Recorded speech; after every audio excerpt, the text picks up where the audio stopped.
What is up, everybody?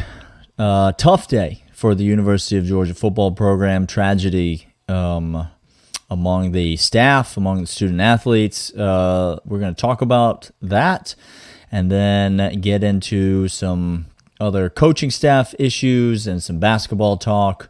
All of that today on the Locked On Bulldogs podcast. You are Locked On Bulldogs, your daily podcast on the Georgia Bulldogs. Part of the Locked On Podcast Network, your team every day.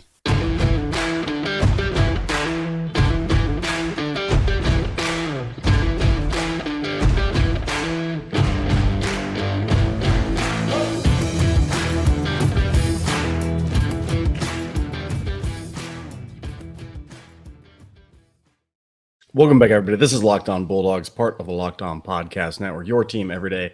Today's episode is brought to you by LinkedIn. More on LinkedIn in a moment. Thanks for sponsoring us, LinkedIn.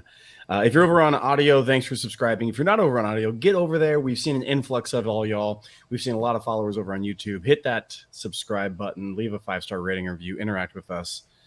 Today, as Daniel mentioned, we got to deal with some tragedy that hit the UGA program. We are sad to report on it, talk about it. And then segments 2 and 3, we're going to become stupid idiots that talk sports because that's how we deal with grief. And we're going to try to do so that you can join us in dealing with this grief. Everyone processes things their own way. We process grief the same way that we engage most of our life, which is by being idiots and talking about sports. It's what we are good at. So join us in that as after we honor the aforementioned tragedy that happened. If you are hearing this news for the first time, we apologize, but you're probably not.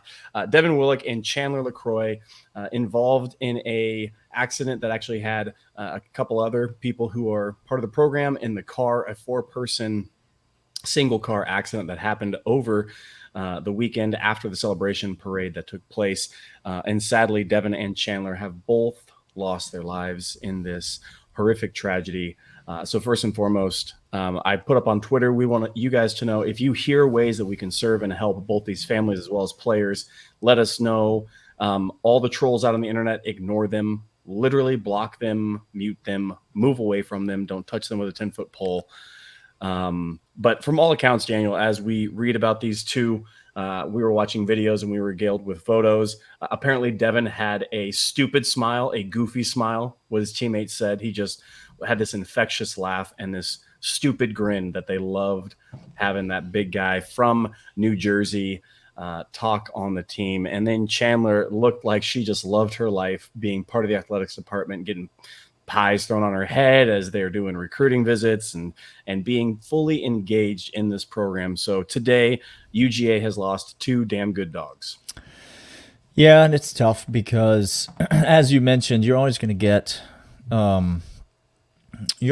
trolls and you're always going to get idiots that are going to come out of the woodwork. And as you rightfully said, we're not going to devote any time on this podcast. Normally, we love to openly mock and drag through the mud anyone who would be such an idiot. But we're not going to waste time on this podcast even in really speaking about those people.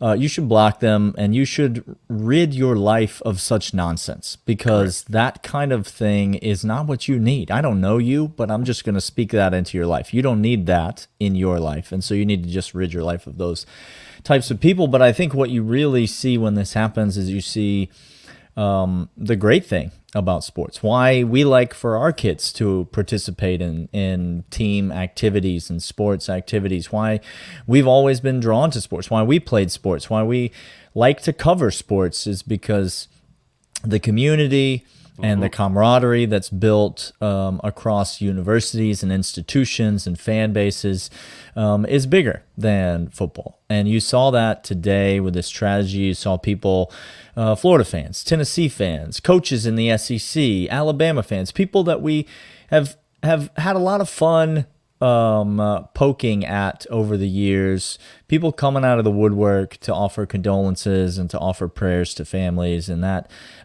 truly is what sports is all about. And so you really did see a lot of the best in people in moments like this. You saw that, and that is a great way to honor the memory of two great people, I think.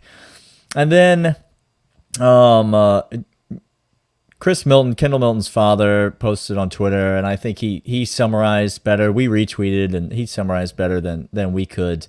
What's needed? The hard part about this is that these are kids. Not only were these kids that were involved, young people involved in this accident who lost their life in the prime of their life, but this whole team is just a bunch of young men trying to deal with this unthinkable tragedy. 19 years old, 20 years old, 18 years old, high school kids who've been on recruiting visits and gotten to know Chandler and Devin and kids trying to deal with this kind of a tragedy. Correct. There's nothing you can say to them. There's nothing that you can offer them that is useful. You can pray for them. You can pray that that God would comfort them in their loss, and that they would be cared for and provided for by someone greater than us, more able than we are. Yep. To do that. And so, if you're a listener to the podcast, if you're a viewer, we would really encourage you to do that, and to not stop tomorrow or the next day or the next day. Because if you've ever lost somebody, then you know then that's not a pain that goes away after a couple days. And so, as a Dog Nation, I think it's our responsibility to try to care for these people in the best way that we know how. And that, I don't know about you, Clint, but that is the best way that I know how. It is the best way. We've seen this before. We've seen tragedy strike other teams. As a matter of fact, I just read the story. A young man being paralyzed against us, graduating with his degree from Georgia very soon.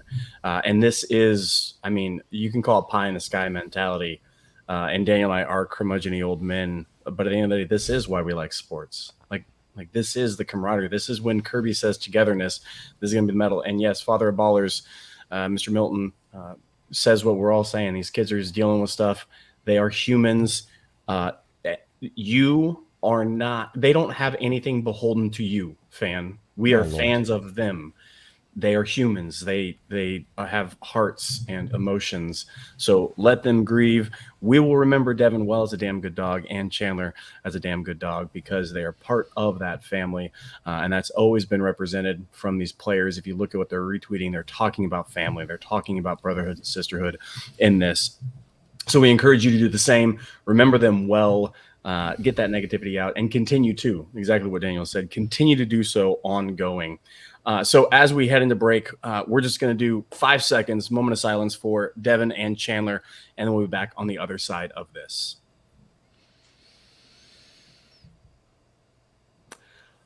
Unfortunately, part of the podcast is still doing these ads, so I know that we just talked about it, but this is part of what we are obligated to do. LinkedIn is fantastic. Right now, businesses are back into action, and LinkedIn is the place that you need to go to get every single thing that you need to get the right candidate for your job and your team right now. And right now, LinkedIn, with over 800 and bazillion million people in the entire world. It's not bazillion million. It's a lot of people. It's over 810 million people. I mean, they can't fact check that. They don't. I mean, if it's a made up number, can you really prove that there's not that many people in the world? You haven't hand counted every human people in are the asking. entire world. We're asking. What are you trusting Gallup? Gallup just tells you whatever they want to tell you. All right. But I do trust LinkedIn, because LinkedIn, everything they say, I believe in, and they will get the right candidate for the right job to your team. Get the applicants that you need for free right now. LinkedIn.com/lockedoncollege. That's LinkedIn.com/lockedoncollege to get the right candidate for your team. Don't waste your time doing frivolous and silly and stupid job searches. Instead, how about you just go to a database full of millions of qualified people that are prime to join your team and take your business to the next step. LinkedIn.com/lockedoncollege. All right, Clint, let's talk about basketball. Big time. Listener, before before you click it. You click it.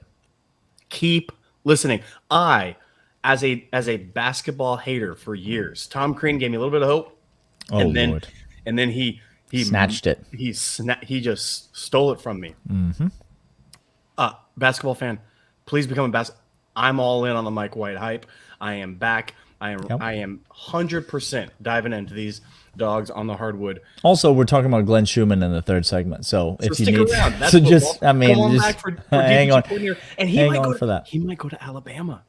We've got news. We've got insider news. Only we know. Only we know this news. Stick around for it. Road wins, Clint, are gold in the college basketball world. You understand? Well, first of all, it's SEC play, Daniel. There ain't no slouches in SEC play. That is correct. Okay. And Ole Miss is they're a quality team. They're probably not a tournament team, but they're a quality team. And when you win on the road, listen, Arkansas went on the road to Vanderbilt, and they got housed by Vanderbilt. Not a tournament team, Vanderbilt. Road wins are tough to come by in the SEC, and Georgia picked up its first. Should have two. Should have beaten Florida. But I can't get into that. No. But listen. Don't worry. We're going to have them back at our place. Don't worry. 13 college basketball right now is insanity. 13 ranked teams lost over the weekend. 13 of the top 25 teams in college basketball lost over the weekend. I'm not great at math. That's okay? Is that over half of the top 25 teams? There you go. Okay. Lost their game this weekend. That seems significant. Georgia keeps winning games. All right, we're not in the tournament yet. The schedule for Georgia has been. I want to talk about this Ole Miss game for a minute. The schedule for Georgia has been soft. I acknowledge that. People came at me and said I'm crazy for saying this is a tournament team. I understand they're not a tournament team right now. I'm just trying to tell you they're still winning games. There's still wins being racked up for this Georgia team, and you're only going to see them continue to climb because, Clint, Terry Roberts, Braylon Bridges, and Cario Oquindo are a legit three-piece in SEC basketball. Daniel, I was watching this game, and I got the chance to watch some other SEC schools, and there's some bona fide dudes out there. Okay. Yeah, Brandon Miller for Alabama, that a dude right there. Might be the best player in all America. Okay? Could be. I would venture to say, from what I've seen, he is. But if you look at these three, and you were to go and handpick other top three from other schools, on the whole, not individually, not one, but on the whole, I'm not saying that we are better than them. What I am saying is we compete against anybody else's three. And competition is way ahead of schedule than where we were supposed to be. And now you're talking about these three carrying our team, Daniel, having an offense that, again, as you so pointed out, we can go ahead and spread the floor and get our offense running, or guys can go make their shot on their own. Mm-hmm. These three are dangerous. They're ball handlers, they're shooters, and they're guys that can drive and dish or drive and score all at the same time. And you need two things if you're Georgia to compete. You need depth, and Georgia has got a ton of depth, which I want to talk about in a second. But you also need the cream to rise to the top. You need a guy who can just go out and get you a bucket. And you saw in the second half of this Ole Miss game, Cario Oquindo, when he needs to, he could just load the team up on his back, and he could just go get you a bucket when you need it. From last year, there he is. Yes, we saw exactly. There he is. We need a three. It's a close game down the stretch. He hits a contested three with a hand in his face, just rises and fires and makes it. Terry Roberts is another guy you can get. He can just go get you a bucket in a game when you need to. But then you combine that, Clint. Now, because we don't – our big three is not the best big three in the SEC, okay? No. But there are better star players in the SEC than we have. But you combine an on par, a competitive big three, as you said, with the plethora of depth that Georgia has. Georgia only went 10 deep on Saturday. They've gone 11, 12 deep at times in the season, but we haven't talked about M.A. Moncrief. We haven't talked about a guy like Jabri Abdur-Rahim who can, on any given night, he can get you 15, 18 points. We haven't talked about Justin Hill, who's a very serviceable backup point guard. A lot of times plays with Terry Roberts. He's good for double figures on any night. Jalen Ingram is coming into his own. McBride is a serviceable player. And then Juice Holt is a glue guy, a defensive guy, a hustle guy, a rebound guy. There are no bad players on this Georgia team. No. And that might sound like a joke if you're a Georgia football fan and you're like, okay, well, there hasn't been a bad player on Georgia's football team since, it's been a while. Grayson Lambert. Trip Chandler. Everybody. There's a bad player on Georgia's basketball team every single year. I wish I could make an excuse for him, but he's just bad, and yet he's still getting minutes. There are no bad players on this team. There are no liabilities on this team.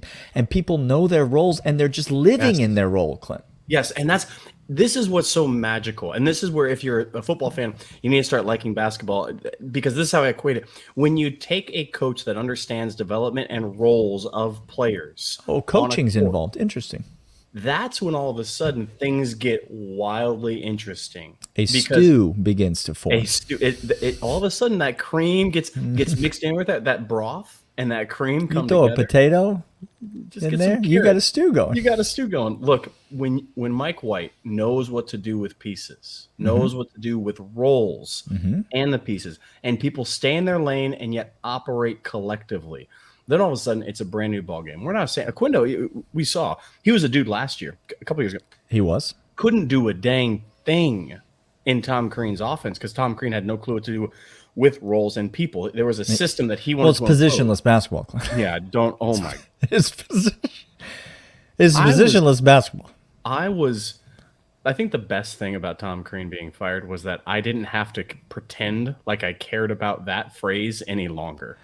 Oh, I thought the best thing about Tom Crean being fired was that Tom Crean's no longer the coach of the University of Georgia basketball program. I thought that was what it was. That's probably the best one.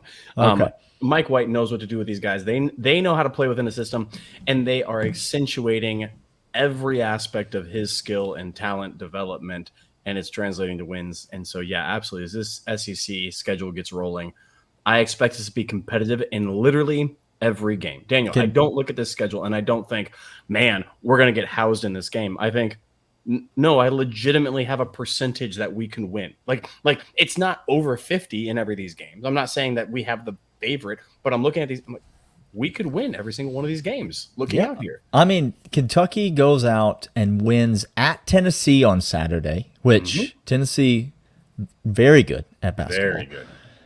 Kentucky goes out, wins at Tennessee on Saturday. Now Georgia on Tuesday travels to Kentucky. This is the beauty of SEC basketball, is because Georgia's going to play at Tennessee this year. They're going to play at Kentucky on Tuesday. They're going to play at Alabama. They're going to play Arkansas. These are free rolls at the NCAA tournament, Clint. Here's what I mean. If you're not a basketball fan, you may not realize. If Georgia loses at Kentucky on Saturday, its net rating, which is the thing that the committee looks at the most to determine which teams are in and which teams are out. It's a resume for playoff in the college football playoff. Its net rating will probably go up if they lose at Kentucky on Saturday. It's a freebie. But if Georgia wins at Kentucky on Saturday, a Kentucky team that's coming off a road win against Tennessee, now all of a sudden you're putting these pieces in a resume together that the committee is going to be forced to take a look at Georgia. They've already got the big win against Auburn. That's at home. They've added a road win to the equation, which is good. You got to continue to piece those together. But big game against Kentucky, and then you got Vanderbilt at home, a game that you really need to win, even though Vanderbilt's a scrappy and a good and a quality team. It's a lot to be excited about Georgia basketball, though. A lot to be excited about. We're going to come back after this, but first I want you to know about BetOnline. BetOnline is your sportsbook experts. And Daniel, right now, we can go ahead and just say, what can we do?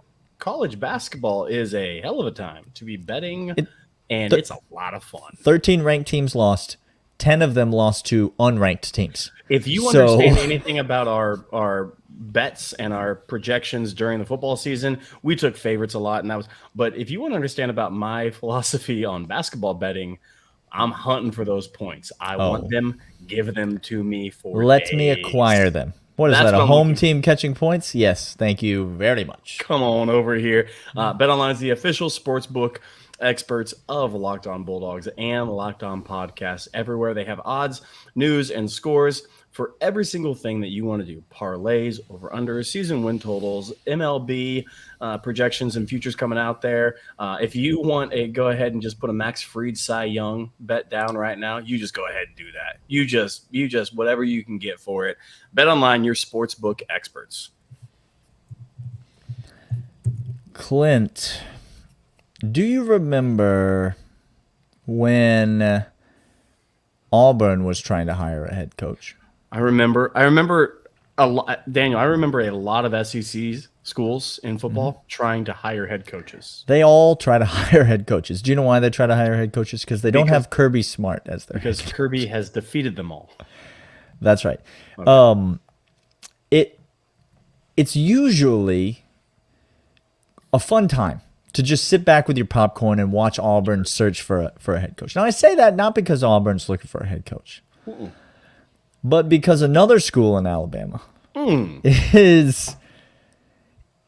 They might be grasping at some things. We mentioned earlier on the pod that if an analyst who hasn't played a snap of football in nearly a decade is what you need to get yourself motivated to coach well, oh no, you might be in a bit of desperation mode. The desperation mode for Alabama football is as follows. They got no coordinators. You understand? Like Bill O'Brien, what's his name that just left for Ole Miss Golding? Because Pete Golding. These are not coaches. These are not real coaches. No. They're terrible. And Alabama's coaching search has included a name familiar to Georgia fans. Old Glenn Schumann getting his name thrown around in there. And if you look at all of these Alabama fan sites, it like lists all their candidates, and then it'll say something to the effect of Glenn Schumann, parentheses, my choice. Yeah. Like they all want this Glenn. is the one I want. Yep. Glenn Schumann going to leave Georgia for Alabama, Clint? Here's the deal. One, no. No. Well, here's why. Okay. Alabama already had him. Okay, he was already in the program. Okay. Kirby said, I'm leaving this entitled program. Yes. Please, Curbinese, we are fluent in it. I speak Curbinese. By the way, if you need to get on over to the 199, bonfire.com/store/199, get a I Speak Curbinese t-shirt. When he said, I've seen it firsthand, how you continue to see a program go downhill is entitlement. We eat off the floor. Yeah. Alabama is the entitled ones that he saw and said bye-bye to. Now, when he left Alabama to come follow Kirby Smart to Georgia, he received a promotion at Georgia. Is that accurate? He did. He was promoted. He was promoted. Georgia? He was a graduate assistant and a position assistant at Alabama, but at Georgia, he coaches the most talented position group in all of college football currently. I just think Glenn Schumann's going to leave Georgia at some point. It ain't going to be for DC of Alabama. But it ain't going to be for a defensive coordinator job. You know what he's looking at right now? He's looking at Dan Lanning. Dan Lanning is the prototype. Lanning. Mel Tucker. All Prototype. right, so number one, Glenn Schumann isn't going to leave. But let the record show. If Glenn Schumann leaves, y'all, we are fine. Now, hold on, Daniel. Okay.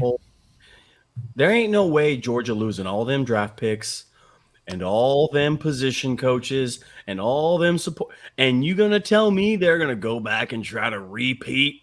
They're going to go. Am I doing a Mississippi accent correct? They're going to go down there and they're going to repeat. You can't tell me they lose all that talent. What do they got? Let me just say this.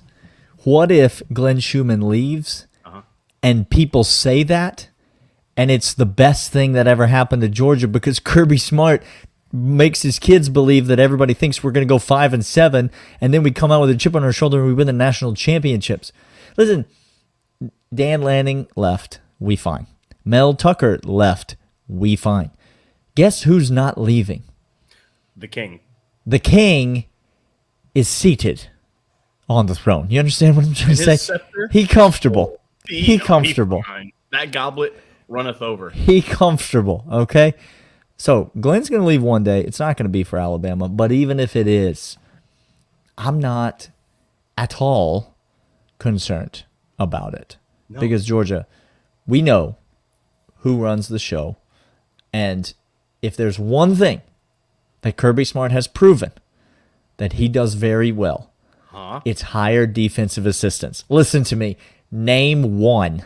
That's been a miss. Ever. No? Okay. No? All right. Cool. Well.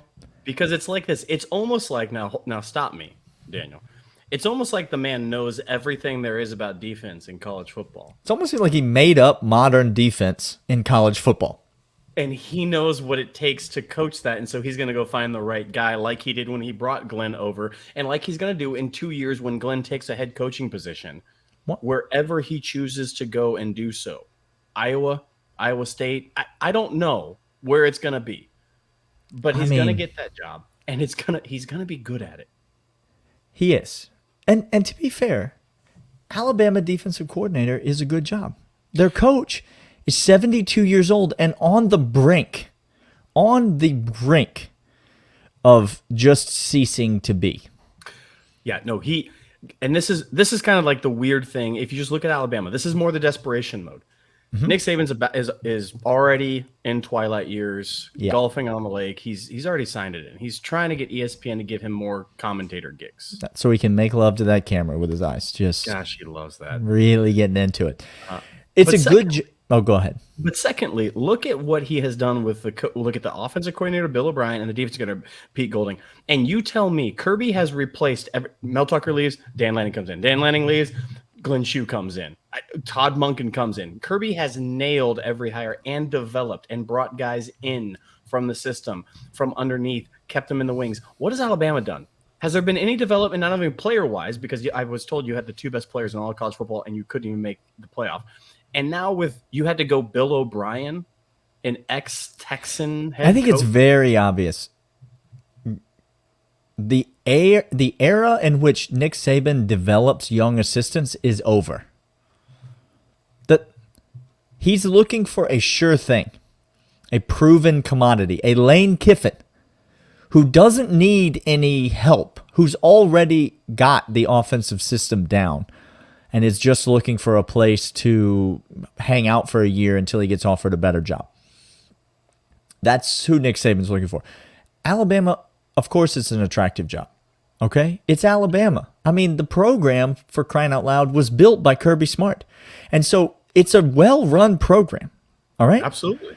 But Glenn Schumann's got bigger vision. He's got bigger things in his sights. And he's already working for Kirby Smart. So why does he need to go back to the program that Kirby Smart built and then left? It doesn't make any sense. If Glenn does, he's not going to. If he does, then you're a fool when I thought you were not. Because all you have to do is, again, pick up the phone and call Dan Lanning and say, Dan, because this has been rumored before Dan took Oregon job. Right? They were rumored all over the place. What was that gig that Dan was connected to before he took off from Oregon? There was another mid-tier program that had fired a coach. Thought about Dan Lanning. And I swear, all he has to do is just call him and be like, hey, Dan, how you doing? He goes, oh, you mean the place that I'm going to be for a decade or more with all the facilities and all the money and all the respect in the world because I came from Kirby, because I coached national championship, because I stuck it out, and these teams came looking for me, and I know what I'm going to get? Yeah. Glenn, don't go back to the toxic land of scorched earth. Don't do it. Nah. Grass is fine where you're at. The grass is doing fine. We're going to come back later on this week. We got John Garcia coming back to talk about recruiting, and Daniel and I will be back to talk about more news of this football team, as well as Mike White and this up and coming you better know that's right basketball team. Here on the Locked On Bulldogs. We will see you guys later on. See ya.